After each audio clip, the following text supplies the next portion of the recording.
When the Russian military started its attack, it did so with a projection of Ukraine's reaction that was hugely flawed. They certainly did not plan for Ukraine undertaking mass mobilization. So now the Russian force finds itself outnumbered in Ukraine, with a fair chance the number will get even more lopsided. But before we talk about future numbers, operational losses in manpower must first be discussed. Those are going up daily. Estimating those is very hard as both sides do not benefit from being truthful in that regard. High reported numbers might impact morale of either side. Besides, even with best effort, getting accurate tallies is unlikely given the chaos of war. Still, using available nuggets of information, one can try to guesstimate casualties. Both Russian and Ukrainian claims over time help. US intelligence data has also occasionally helped via estimates. Most recent Russian data on March 25th had figures of their dead and especially the wounded per day going down compared with Russian claims for the first week of the war. At the same time, Russian claims for the rate at which Ukraine was losing troops increased since the first week of the war, while Ukraine's claims suggest the rate at which they killed Russian soldiers dropped a bit. An extrapolated value between Russian and Ukrainian claims might look a little like this. The Ukrainian figure is higher due to high Russian claims. Whether that's actually true is debatable. It's also quite possible that Russia is admitting even fewer deaths among its own troops than Ukraine, which further skews the figure. During that time we also had a NATO official offer their estimates. Given that and the US estimate extrapolated to March 25th, it seems more likely that the number of Russian troops dead had indeed reached 10,000 by said date. Fighting changed in the last week or so, with Russia not attacking as much, and Ukraine's forces going on more small-scale offensives. That may have led to a somewhat lower death rate for Russia and somewhat higher death rate for Ukraine. So the current day estimate as of early April may look like this, give or take a few thousand. But there's the captured too. Using Russian reports of dead to captured ratio and Ukrainian reports of captured Russians, it's still likely at least 1,000 Russian soldiers have been captured by now, and possibly even 1,500. As for the wounded, in World War II roughly 50% of wounded did not return to battle, and even a fair chunk of those that did return sometimes took weeks or months to do so.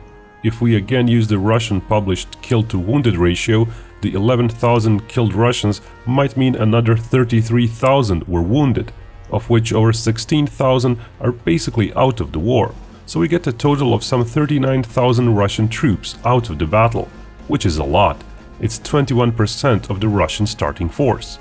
Given Ukraine's losses and higher troop numbers due to mass mobilization, the percentage of troops they lost is likely around 6%. Also, a large part of those Ukrainian losses are replaceable with new mobilized troops of similar training level, meaning reservists, while Russian losses have a higher percentage of professional soldiers, which are not as easily replaceable.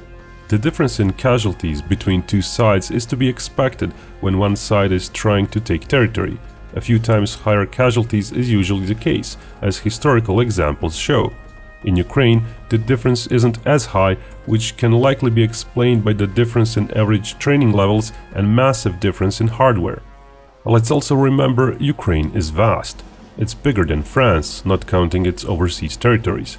It had over 40 million people before the war. Sure, at the very start of the war, Russian forces may have had more troops locally on some parts of the front, as Ukraine needed time to redeploy to the front. Around March 7th, the US reported basically all the Russian troops initially pre-deployed for the invasion have entered Ukraine. How many troops did Ukraine deploy by that point is a bit of a mystery. We do know that 2 days after the war started, Ukraine said it mobilized 50,000 reservists and another 50,000 troops of undisclosed origin, possibly volunteers. We also know that by March 6th, Ukraine said its reservist-based territorial army force hit 100,000. And that by March 15th, almost the entire planned force of 130,000 reservists reached their combat units. Further phase of mobilization has also started, where Ukraine is training troops without prior military experience. Allegedly, some 20,000 foreign fighters have enlisted in Ukraine's Foreign Legion unit, but really all those figures are very hard to verify. On one hand, Ukraine overstating its troop numbers may serve as a morale booster, or even deter the enemy. On the other hand, hiding actual numbers from the enemy also has clear advantages. Given that it's April already, it's possible Ukrainian numbers grew even more. But estimating a firm number is of course impossible. Subtracting troops that were killed or gravely wounded, however, paints an even grimmer picture for Russia. As said, whatever new Ukrainian troop numbers are being added now, they're lacking previous war or military experience. Pool of such people has likely been exhausted, so the volunteers being drafted now need some weeks or months to become useful for anything that's not basic guard duty. That doesn't mean that even such a soldier may not have some effect. Its mere presence would likely cause a Russian soldier to get careful and slow down. Months may seem like a lot, but in a very similar do-or-die situation in 1941, the Soviet Union spent several months training its non-experienced volunteers before sending them to the front lines. If the war gets so protracted that months pass and Ukraine manages to mobilize even more of its population, its numbers might eclipse Russian ones several-fold. Even just half as successful mobilization as the Soviet one might yield 350,000 additional troops to Ukraine come July of 2022. At the same time, it seems Russia is basically unable to seriously increase the number of its troops in Ukraine.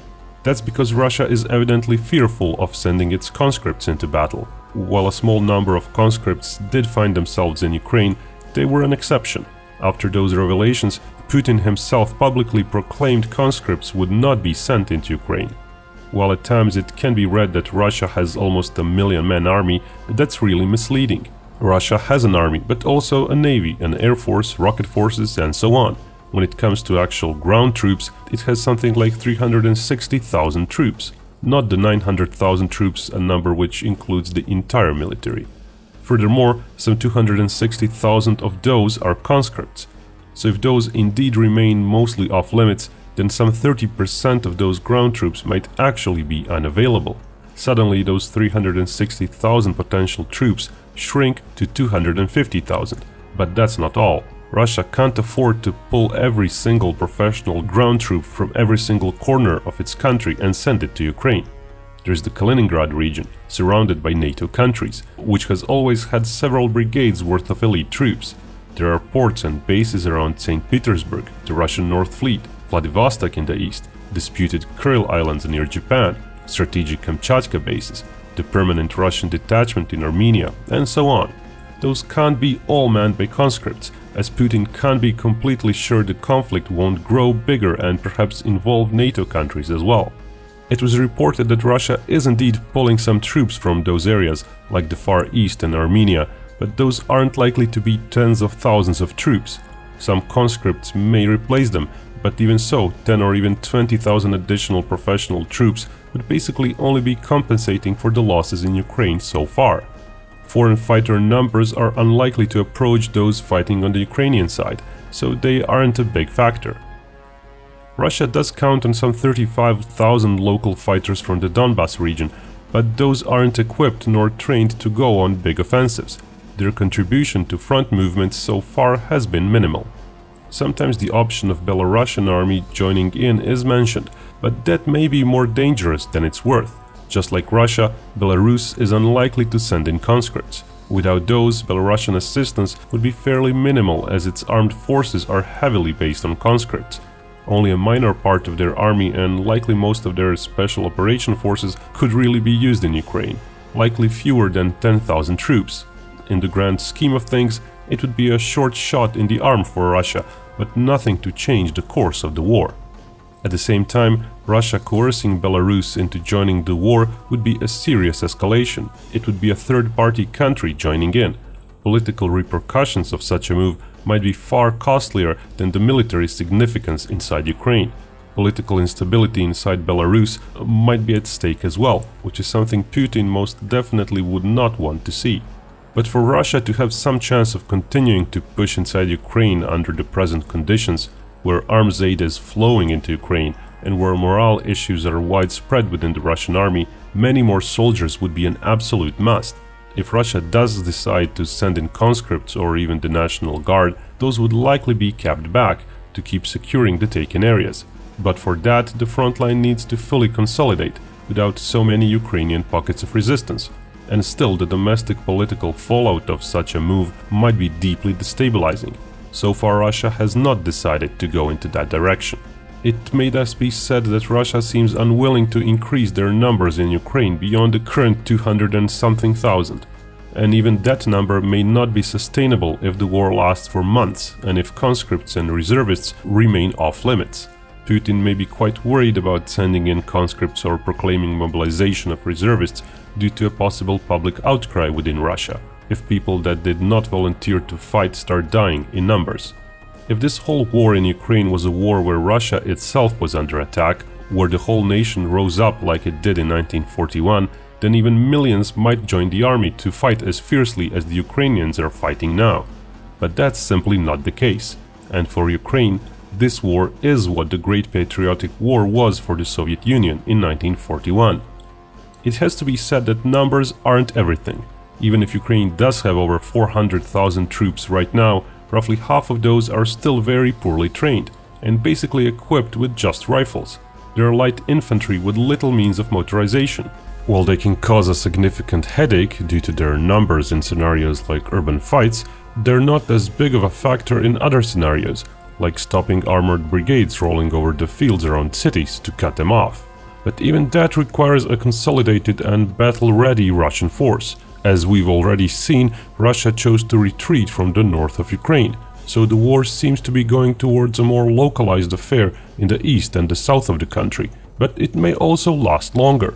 Over time, and with further troops and more weapons, Ukraine's army may try to pressure even those consolidated Russian positions in the east and the south.